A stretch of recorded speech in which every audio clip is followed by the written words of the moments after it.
ఇప్పుడు ధర్మస్థలి దగ్గరలోని ఒక టెంపుల్కి వచ్చాం, వినాయకుడి టెంపుల్కి. సౌతట్క వినాయకుడ టెంపుల్ అంటారు దీన్ని.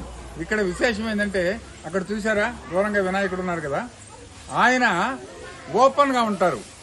అంటే ఎటువంటి పరిస్థితుల్లో కూడా ఆ దేవుడికి, ఆ వినాయకుడికి ఒక చుట్టూరు మందిరం కానీ పైన రూఫ్ కానీ ఏం లేదు, ఓపెన్గా ఉంటారు. ఆయన కోరిక ఏంటంటే, పెద్దలు చెప్తారు, నాకు మామూలుగా మనుషులు వచ్చి నన్ను కొలుచుకునే విధంగా పశుపక్షాదులు కానీ ఇతర ఎవరైనా కానీ నన్ను సేవించవచ్చు, నన్ను ఓపెన్ గానే ఉంచండి అని చెప్పి దేవుడు ఓపెన్ గానే ఉండమని చెప్పినట్టు ఒక ప్రసిద్ధి.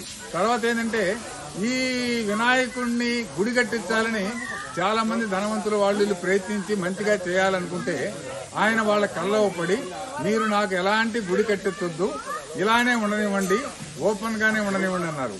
ఇంకో కొంతమంది చెప్పడం ఏంటంటే, గుడి కట్టదలుచుకొని కడితే ఒక్క రోజు లోపలనే గుడి కట్టాలా లేకుంటే లేదంటారు.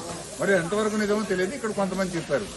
ఇంకేంటంటే, మనకు మనసులోని ఏదన్నా కోరికలు కానీ కోరుకుంటే ఆ మనసులోని కోరికలు నెరవేరితే ఇక్కడికి వచ్చి గంటలు కడతారనమాట. ఇదిగో చూసారా, ఇలా గంటలు చిన్న చిన్న గంటలన్నీ మనసులోని కోరికలు నెరవేరితే కడతారు. ఇలా మొత్తం చుట్టుపక్కలంతా గంట కట్టున్నారు. ఎన్ని అటు పక్కన ఇటు పక్కన ఎక్కడ పెట్టినది ఆ సైడు అన్ని కూడా గంటలు కట్టున్నారు. దీన్ని బట్టి ఏంటంటే, మనకు మనసులోని కోరికలు నెరవేరితే గంటలు కట్టాలి. కాబట్టి ఇన్ని గంటలు ఉన్నాయంటే తప్పనిసరిగా వాళ్ళ మనసులోని కోరికలు నెరవేరబట్టే కదా ఇన్ని గంటలు కట్టుకున్నది ఇక్కడ. కాబట్టి ఈయనకేంటంటే అటుకుల ప్రసాదం అనేది చాలా ముఖ్యం అంట. ఈ స్వామికి అటుకుల ప్రసాదం అనేది చాలా ప్రీతిపాత్రమైంది. వినాయకుడు కూడా చూడండి ఎంత అద్భుతంగా ఉన్నాడు.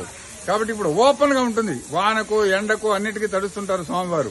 అయినా కానీ ఆయనకు గుడి వద్దన్నారు, గుడి కట్టలేదు. ఓం నమో నారాయణ. భూలోకంలో Padmanabha Rao temple glance YouTube channel ప్రారంభించారు. కంటెంట్ మీకు నచ్చితే సబ్స్క్రైబ్ చేయండి, షేర్ చేయండి.